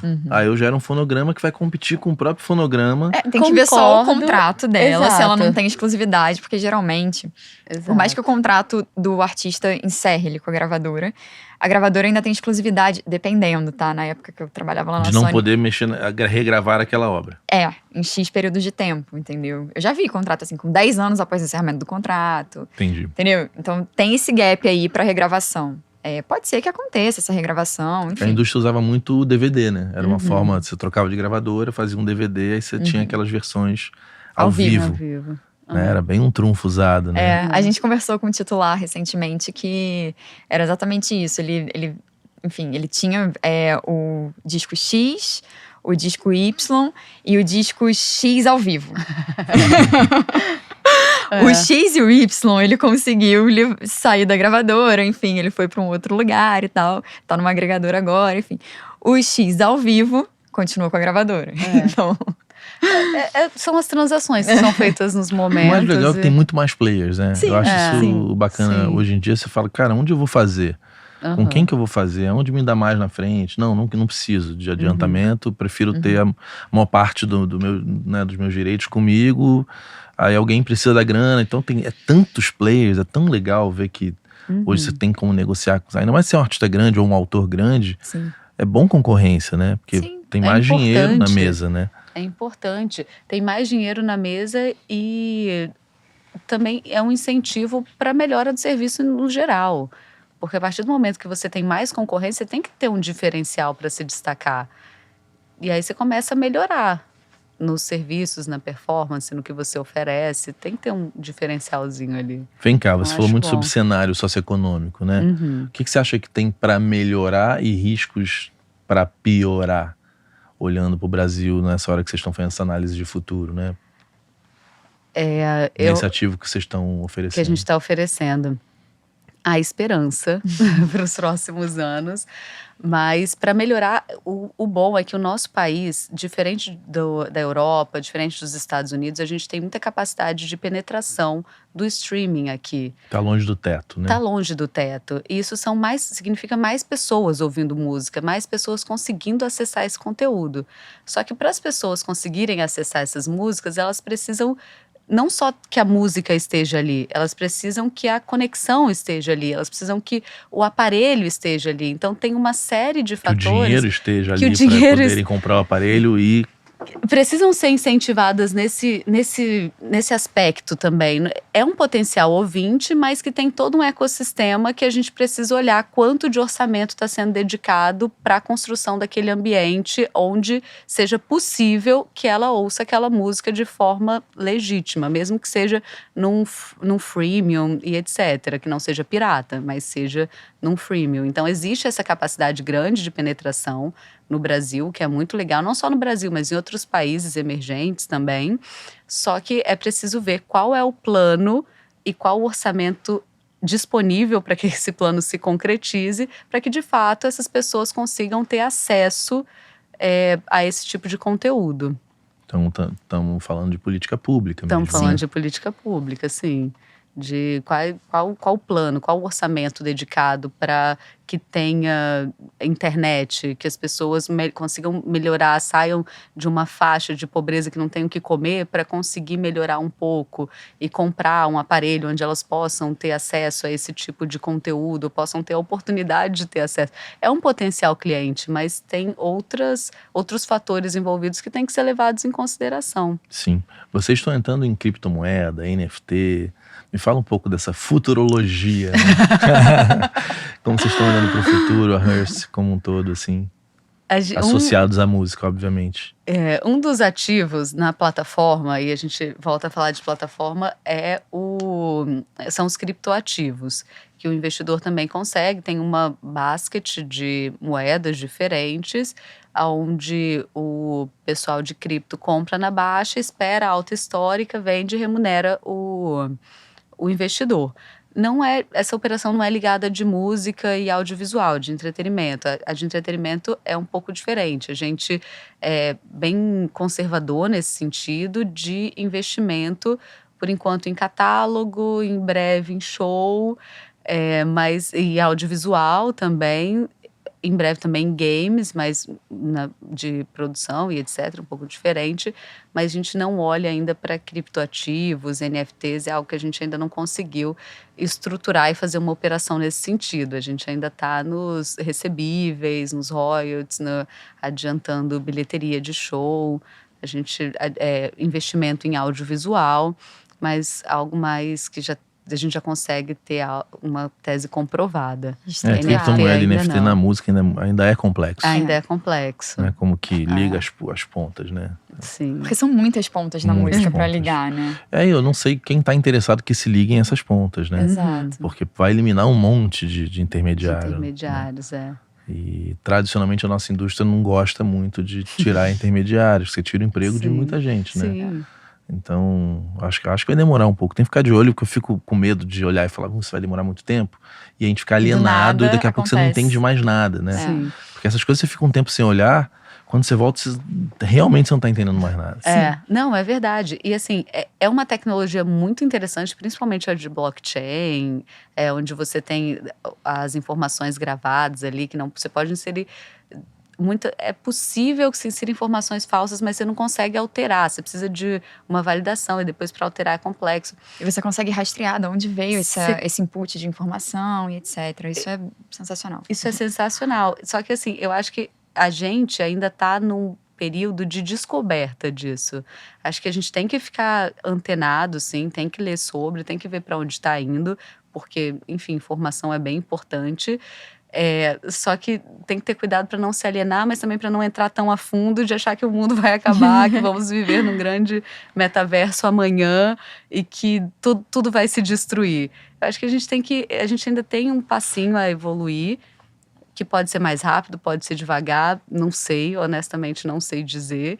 Mas é importante observar, porque a tecnologia muitas vezes vem ao favor, traz eficiência, que eu acho que é o que todo mundo busca hoje em dia. Pô, a gente falar de metaverso aqui sendo mainstream é uma coisa que pera lá, que vai demorar bastante, né? Vamos olhar pro básico primeiro, né? Vamos dar comida para as pessoas. Exatamente, eu acho que vai ser aqui por um tempão, ainda vai ser nicho, né? Sim.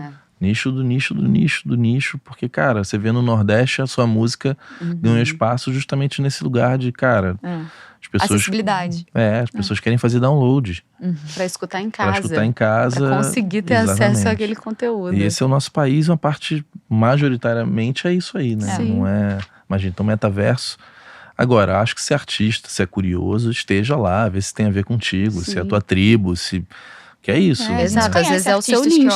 Às vezes é a sua oportunidade, tá ali, né? E às vezes é o nicho que ele vai atingir, que ele quer atingir. Sim. E é isso, tem que ir mesmo. E é consumido. Nesse lugar, né? Nesse lugar. A gente estava falando antes das métricas, né? Eu vejo muita gente assim, não, agora é conteúdo curto, agora é conteúdo médio, agora é conteúdo longo. Cara, o curto tá rolando mesmo. Sim. É um Aí fenômeno. vem poesia acústica.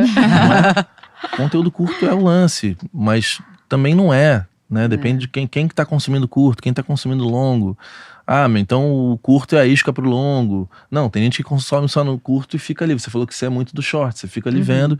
Tem gente que vê aquele recorte e quer ver o vídeo inteiro. Tem gente que nunca vai ver o vídeo inteiro. Eu sou a do vídeo inteiro. Eu também. Eu sou a do recorte. Eu vejo recorte, eu quero ver o vídeo inteiro. Eu também.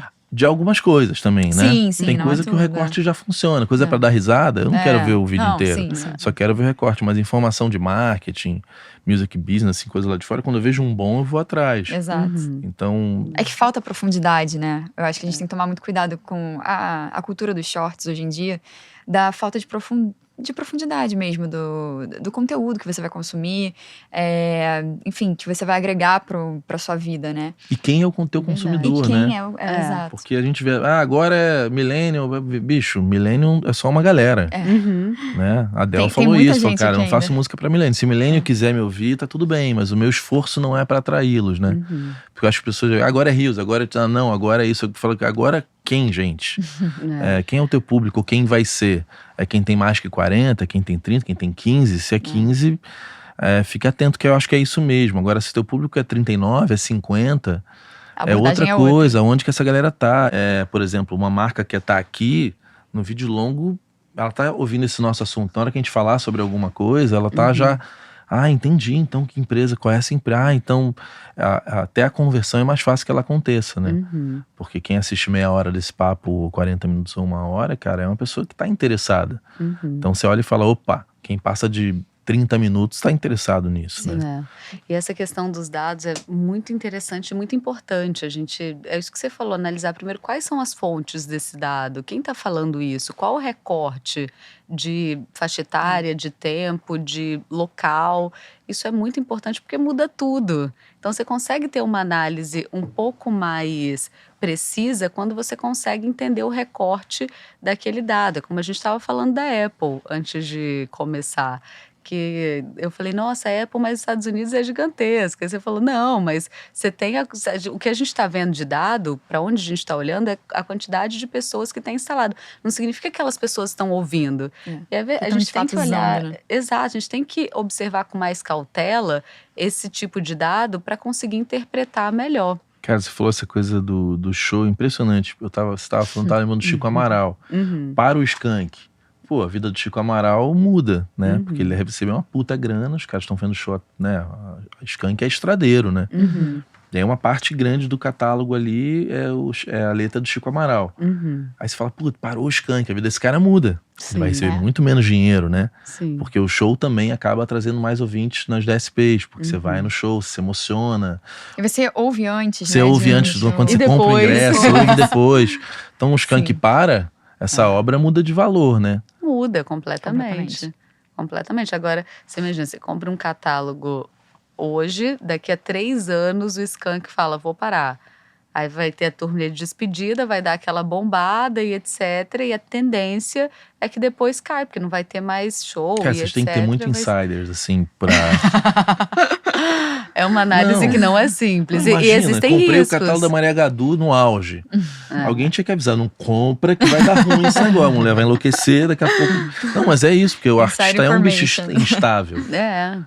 Como você falou, o mercado financeiro também é assim. Você pode comprar só numa empresa e dá tudo errado. Mas assim, saber quem são os seres humanos envolvidos nessa cadeia produtiva é fundamental na hora de comprar um catálogo, Com né? certeza. Por exemplo, a gente sabe Pessoas que conheçam profundamente as cabecinhas humanas envolvidas em cada historinha dessas, porque muda tudo, cara. A gente sabe que sincronização pode ser um upside muito legal para um catálogo, mas que tem autores que não permitem o uso da obra em audiovisual, em propaganda comercial, de jeito nenhum, e tem que ser respeitado. Então esse upside provavelmente nunca vai ter. E tem que pesquisar. E tem que pesquisar. É histórico, vem cá, normalmente libera ou não libera. Exato, às vezes um libera, mas outro não libera de jeito nenhum. Como é a galera os herdeiros, a galera maneira, não é? Vão cuidar disso ou não vão cuidar? Tem que ter uma pessoa muito insider, bicho. Não é simples, Chloe. Mas por isso que a gente tem uma cadeia de intermediadores, a gente tem um time de música muito bem preparado pra fazer esse tipo de análise. Cara, é muito interessante isso. Qual outras variáveis, assim, que vocês botam na conta? Na hora de investir uma grana forte, comprar um catálogo que é muito valioso, assim. A gente olha absolutamente tudo, Clê, tudo. E assim, outra coisa também que é bem importante, o nível de concentração daquele catálogo. Ou seja, esse catálogo tem 5 obras, vamos falar do catálogo de obras, tem 5 obras que carregam 90% do valor e as demais não tem uma receita que não faz diferença lá no mês a mês. Bem comum isso, aliás. E é bem comum. Então, assim, quais são as probabilidades, o que pode acontecer com essas 5 obras? Onde elas estão? E outra coisa que, às vezes, a gente também tem que prestar muita atenção quando a gente separa nas receitas, é que, às vezes, a gente está pegando um catálogo que aquela música está numa novela. Então, isso também tem que ser levado em consideração. Outra coisa que tem que ser levada em consideração, o que a gente está comprando? É só a cota editorial? Porque às vezes o autor tem a própria editora que está numa administração direta e ele quer vender só a cota editorial, a cota autoral, a cota editorial não. Então a gente não pode olhar para 100% daqueles valores, a gente tem que olhar para a parte cabível a ele, que é isso que ele está vendendo. Porque se a gente considerar 100%, vai ficar distorcido. Então, assim, é uma análise realmente muito cuidadosa. Isso é muito importante, porque quando o mercado financeiro começou a olhar para isso, né, para a música como ativo, gente, se vocês recebem o quanto que aquela música faturou, seu olho brilha. Você fica, nossa, agora sim, eu vou investir nisso. Mas não, tem muitos direitos envolvidos naquela receita. Tem a obra ela é dividida entre o autor e a editora, o conexo é dividido entre o produtor fonográfico, o intérprete, o produtor musical, o músico na execução pública. Então, assim, tem muitos direitos envolvidos dentro de um só fonograma. Então, lá atrás, o mercado financeiro se deslumbrou com aquele primeiro relatório que viu, e aí depois que o time de música começou a falar, opa, olha pra cá, você tá comprando um titular só, e etc. Então, por isso que é muito importante essa expertise do time preparado. O parceiro, historicamente, não libera nada. Exato. Exato. Isso tem que ser levado em consideração. Tudo tem que ser levado em consideração. Tudo, cara. É tudo no ser humano, e né? todos os coautores, inclusive. Esse é no ser humano. Porque não é soja, entendeu? Não. Exato. Soja não pensa, não tem crise, já falaram não se isso pra gente emociona. também, que a gente olha a música como commodity. Não, mas é um ativo, cara. É um ativo. Sim, mas é um ativo só que não é soja, é exatamente isso, entendeu? É porque eu tenho um amigo meu que fez isso, e falou, cara, eu vou comprar ativo de artista, eu quero comprar soja, eu quero... E tudo bem, vão ter perfis de investidores né? diferentes. Sim. Tem perfis de investidores diferentes, mas, por exemplo, soja e aço estão dispostos a riscos diferentes dos riscos da música, que é um ativo que envolve pessoas, é uma propriedade intelectual, uma criação de espírito que pode ter um upside, que pode ser muito interessante, pode entrar numa sincronização, pode ter um valor retido ali que você corrige uma letra e libera, pode ter uma liberação de acordos com usuários que estava ali sem pagar desde 2015, um 2012. Com a Globo da vida, que liberou um dinheiro gigantesco. Exatamente. Por exemplo, uma operação que teve um upside muito legal, que a gente não estava prevendo no nosso modelo, foi a do Luiz Avelar, que estava disponível para a plataforma, investidores investiram naquele catálogo, recebem lá mensalmente os valores gerados, e aí a Globo decidiu reprisar Tainá. E ele fez a trilha de Tainá, de todos os Tainás. Então teve um upside muito legal que esse valor veio para o investidor. Se alguém comprou o Almi Sater, né? Exato. Deve acontecer essas coisas, né? Exato, tem esses upsides interessantes também. Porque a rentabilidade é isso, ela advém da quantidade de usos que aquela música teve. Então, se é mais ouvida, mais usada, a rentabilidade vai ser maior. Agora, se sai do repertório, é um risco. Se o artista é cancelado, é outro risco. Se ele decide, por exemplo, Silva, que fez uma turnê, que eu acho maravilhosa, inclusive. Canta Marisa. Isso também dá uma bombada. Mas aí poderia ser ruim, né? Poderia ser ruim. Aí faz bloco do Silva. Acabou a turnê Silva Canta Marisa, qual é o bloco do Silva, que são outras músicas. Esse disco é maravilhoso. Maravilhoso. Eu amo. Já tô doido pra chegar ao carnaval também pra ter bloco do Silva, que eu sou apaixonada por ele também. Eu também. Vem cá, vocês estão olhando pra frente, porque muito se fala de aumentar o que o autor recebe no digital, né? Vocês colocam nessa conta... que isso pode acontecer? A gente tá olhando essas tendências, a gente tá sempre observando, só que como ainda não é alguma coisa que, por palpável, mais que esteja caminhando para esse patamar, não é uma coisa que a gente tem 100% de certeza que vai acontecer, apesar da gente levantar muito essa bandeira que aconteça de fato, é importante, é necessário. A gente não tem dúvida que o autor precisa receber mais, uma remuneração maior pela criação dele. Não é algo que a gente consegue projetar, porque quando isso vai acontecer? Entendeu? Isso é uma questão. Não tem como a gente vai falar, vai acontecer ano que vem. A gente não tem essa informação. Vocês estão interessados em catálogos mais consistentes de autores com uma estrada maior, né? Ou autores mais jovens, só pra galera não perturbar vocês. Mas é zero perturbação. Não. Inclusive, podem falar com a gente. Estamos qualquer hora, disponíveis. estamos disponíveis. No momento. Não, porque artista às vezes é sem noção mesmo. Eu falo porque. Não, gente, desculpa. É que eu conheço vocês direito, lido no dia a dia. Não, porque como é uma coisa que mexe muito com sonho, com expectativa, com o teu lugar mais lúdico. Sim. Tem gente que Espírito. O Léo Como a Gandeman própria falou lei aqui, fala cara, isso. o músico, o artista, ele é inocente. Uhum. Ele é romântico. Então. Tem gente que olha uma entrevista dessa e fala, pô, vou vender minha obra e tem 1000 músicas. Mas a música não tá em lugar nenhum. Então, só que as pessoas são muito românticas, né? Sim. Eu acho que o canal serve pra informar as pessoas. Mas certamente alguém vai te ligar e falar, tenho 1000 músicas, mas a música não tá em lugar nenhum. Então ela não é um ativo.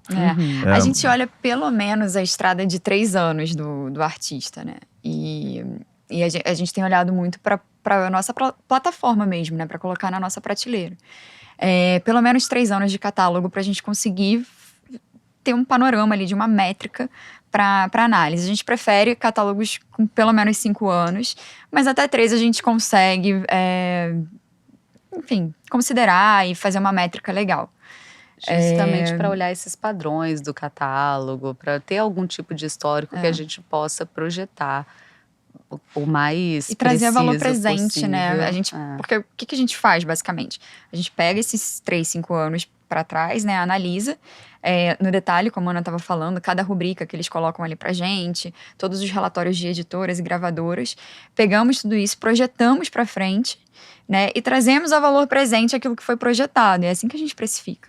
Então, se a gente não tem o histórico, a gente não tem como fazer essa projeção. E aí seria uma outra tese de investimentos em novos artistas que a gente não começou a patinar ainda.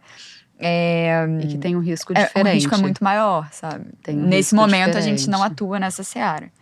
Mas talvez no futuro fosse bom pra comprar esse recebível e apostar no futuro, né?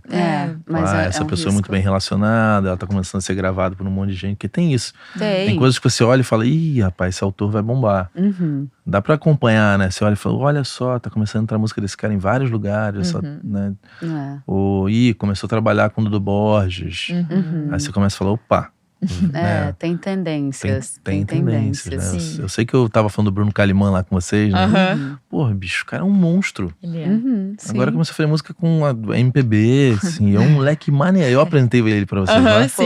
E, além de tudo, é um amor de pessoa, Sim, cara. adorei ele. E tem autores que acertam desde o T0. Assim, Pablo Bispo é um que desde a primeira música dele ele só acerta. Acerta assim que eu digo, tem músicas que têm muita visibilidade, que são gravadas por artistas que têm muita visibilidade, tem uma comunidade ali em volta que adora as músicas, inclusive eu. Mas, e assim, só que é difícil você olhar para isso e projetar uma tendência muito cedo, porque você não sabe também. Porque como você falou, é um ativo, é um ser humano. Pode ser que depois de um ano, um autor desse que acertou, que fez um monte, compôs várias músicas que foram gravadas por grandes artistas, ou ele mesmo é um grande artista, etc., que tem muitas visualizações, muitas reproduções. Depois de um ano pode falar, cansei, não quero mais isso pra minha vida. Ou então vou sai morar, de moda. Ou sai de moda. Né? Tem a coisa do autor da moda. O Pablo tá no topo. As meninas do Hitmaker, a galera da Red Media. Da Red Media também, Mas se o Urban vai embora e de repente volta o rock, ou volta o reggae, ou volta alguma coisa, muda tudo, né? Verdade. E é tudo cíclico. Muito então essa cíclico. é a certeza que a gente tem, que vai voltar em algum momento. Não tem como falar quando. Eu, pelo menos, não consigo falar quando. Ninguém consegue, gente. Mas sempre foi cíclico, né? Cíclico. O negócio é cíclico. A música é cíclica. Eu tenho uma sensação de quando a indústria se repete, o segmento cai, assim. Quando tudo vira padaria, porque as pessoas não são muito burras. Então, quando tudo fica igual, sempre caiu. Pelo menos desde que eu sou vivo e eu escuto música, você vê tudo que se começa a repetir, tudo é igual, tudo vira uma padariazinha. O pagode caiu, agora tá voltando. Então você vê que os segmentos, quando eles ficam tudo igual, uma hora aquilo cai e aparece alguma coisa com mais frescor, com mais autenticidade, com mais verdade, né? Em algum momento ele tem que se reinventar pra voltar ao Pra mainstream, alguma né? coisa volta. A gente não volta, de repente tá usando quadriculado, fica na moda. Exato. Calça de cintura baixa. Pô, Nossa. calça então já foi cintura alta, cintura baixa, cintura normal, Flare, boca de sino, calça. Skinny. Que é muito louco, né? Aí tem o cara Nirvana flanelado. Aí de repente, tem coisas que vão. O preto que não sai da moda, né? É Verdade. verdade. Meninas, muito obrigado. Aliás, eu usei Obrigada a a só. você. Usei a agenda de a vocês, nossa não recebi agenda. nada. Ela ficou por aqui vários Ai, dias. que bom. Obrigada, Prazer, cara. receber Muito vocês prazer. aqui. Obrigada por nos receber, adoramos. Obrigada pela oportunidade Muito de estar aqui legal. conversando com você. Viu? Foi muito legal. Manda abraço pra muito todo legal. mundo lá. Sim, pode deixar. Gostaram? Adorei. Adorei também. Muito Adorei. legal estar aqui. Muito obrigada. Vem cá, repito, como que as pessoas acham vocês? @Liz Arlota com 2 T's e S, o meu Liz. @Ana Gabriela Matias com 1 T e H. Ana é Gabriela isso. Matias. A gente se vê no próximo vídeo, gente. Valeu!